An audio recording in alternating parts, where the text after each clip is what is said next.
Today I will be presenting on the topic of sterilization. Sterilization is a fundamental concept in many fields, especially in healthcare and laboratory science, and I am excited to share a more in-depth, like its methods and importance.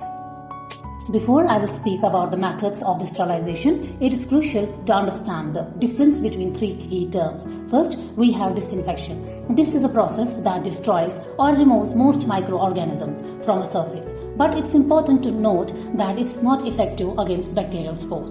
Next, antispecies. This process is specifically for living tissues. It's about preventing or inhibiting the growth of microorganisms on a person's skin or in a wound to prevent infections. And finally, sterilization. This is our main topic and it is the gold standard. Sterilization is the complete elimination of all living microorganisms, and this includes those very tough to kill like bacteria spores. The methods we use for sterilization can be broadly categorized into two main groups: physical and chemical. Physical methods use agents like heat or radiation, while chemical methods involve using specific chemical agents to kill microbes. We will first explore the various physical methods. Let's break down the physical methods we have. Natural methods like sunlight, where ultraviolet rays have a natural genocidal effect, and drying, which inhibit microbial growth by removing moisture. Dry heat methods. Flaming is common one you see in labs to sterilize incubating loops.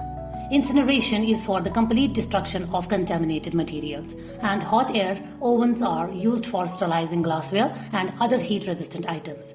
The most powerful physical method involves moist heat. Pasteurization introduces pathogens in liquid like milk.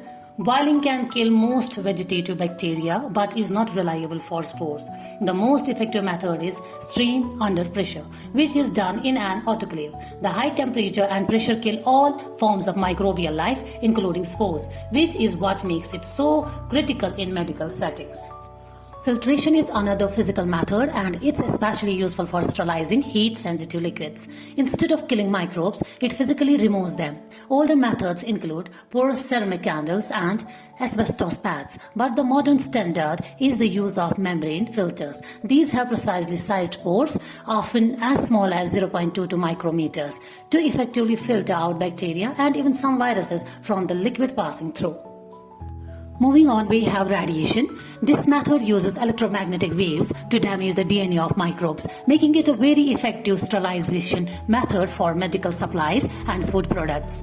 It can be either ionizing like gamma rays or non-ionizing like UV rays. Finally, we have ultrasonic and sonic vibrations. While not typically used for complete sterilization, these high-frequency sound waves create a powerful cleaning effect by disrupting microbial cells.